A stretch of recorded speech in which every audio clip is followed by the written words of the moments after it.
والدین کی اکثریت کو یہی گلہ رہتا ہے کہ ان کے بچے پڑھائی پر دھیان دینے کی بجائے ہر وقت کھیل کود اور موج مستی کرتے رہتے ہیں۔ وہ اپنے بچوں کی کھیلوں کی سرگرمیوں کو محدود کر کے ان کی مکمل توجہ پڑھائی کی جانب مبذول کرنے کی کوشش کرتے ہیں۔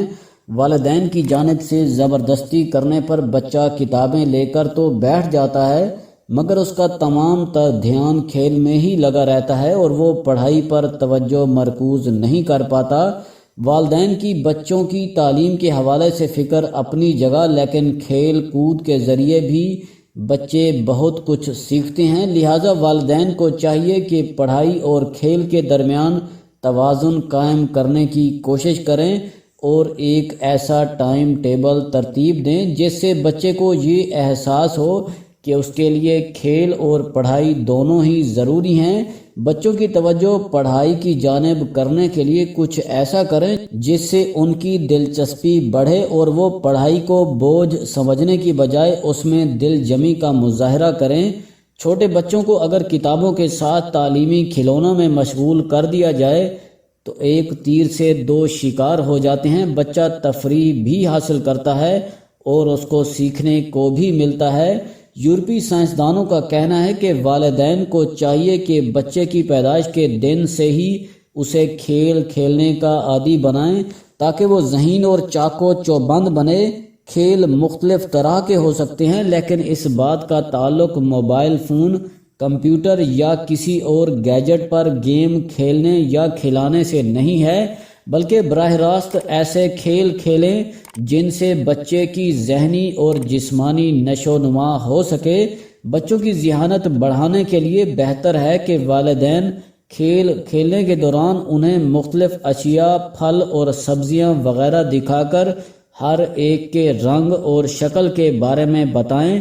مثال کے طور پر انار لیں اور بچوں کو بتائیں کہ اس کا رنگ لال جبکہ شکل گول ہے۔ اسی طرح دیگر پھلوں اور سبزیوں کے رنگ اور اشکال سے بچوں کو روشناس کروائیں اور انہیں بتدریج باقی چیزوں کے متعلق بھی آگاہ کرتے رہیں۔ برطانوی ادارے چلڈرنز نیشنل ہیلتھ سسٹم کے سائنسدانوں کا کہنا ہے کہ بچوں کے ساتھ کھیل کھیلنے کے پہلے دن سے ہی ان کا دماغ مربوط اور متحرک ہونا شروع ہو جاتا ہے۔ اس کے برعکس جو ماں باپ اپنے بچوں سے توتلی آواز اور لاڈ پیار پر مبنی بے معنی باتیں کرتے ہیں، اس سے بچوں کی ذہنی نشو و نما پر کوئی اثرات مرتب نہیں ہوتے، بلکہ اکثر اوقات بچے کند ذہن بن جاتے ہیں۔ والدین ایسا محض پیار میں کرتے ہیں، لیکن اس کا کہیں نہ کہیں اثر بچے کی ذہانت پر پڑتا ہے۔ لہٰذا ایسا طرز عمل اپنایا جائے جس سے بچے خوش ہوں اور انہیں آپ کا بھرپور پیار بھی ملتا رہے۔ در حقیقت والدین اپنے بچوں کو زیادہ سے زیادہ ذہین دیکھنے کے خواہاں ہوتے ہیں تاکہ وہ تعلیمی میدان میں شاندار کارکردگی کا مظاہرہ کر سکیں۔ اس مقصد کے لیے والدین خصوصاً ماؤں کی جانب سے مختلف طریقے بھی اختیار کیے جاتے ہیں۔ دیکھنے میں یہ بھی آیا ہے کہ کچھ بچے کم سنی میں ہی تنہائی اور لاپرواہی جیسی عادتوں کے ساتھ بات چیت میں کمزور واقع ہوتے ہیں۔ اس کی وجہ جسمانی اور نفسیاتی عوارض بھی ہو سکتے ہیں۔ اگر انہیں دور کر دیا جائے تو وہ بچے کامیاب سائنسدان، ڈاکٹر، عالم، موجد اور فنکار بن کر ابھر سکتے ہیں۔ مصر کے ایک ممتاز ماہر نفسیات نے 8 مفید مشورے بیان کیے ہیں جو تمام والدین بالخصوص ماؤں کے لیے اپنے بچوں کی ذہنی نشو و نما کے حوالے سے نہایت اہمیت کے حامل ہیں۔ ذیل میں ان مفید مشوروں کو درج کیا جا رہا ہے۔ بچے میں خود اعتمادی پیدا کرنا ضروری ہے۔ وہ اپنے والدین کی آنکھوں میں خود کو دیکھتا ہے۔ اگر بچے کی زیادہ سے زیادہ تعریف و توصیف کی جائے گی تو اس کی خود اعتمادی میں اضافہ ہوگا اور یوں اس کی ذہنی صلاحیتوں کی بہتر انداز میں نشو و نما ہو سکے گی۔ بچے میں خود اعتمادی پیدا کرنے کی کوشش صرف والدین تک ہی محدود نہیں ہوتی۔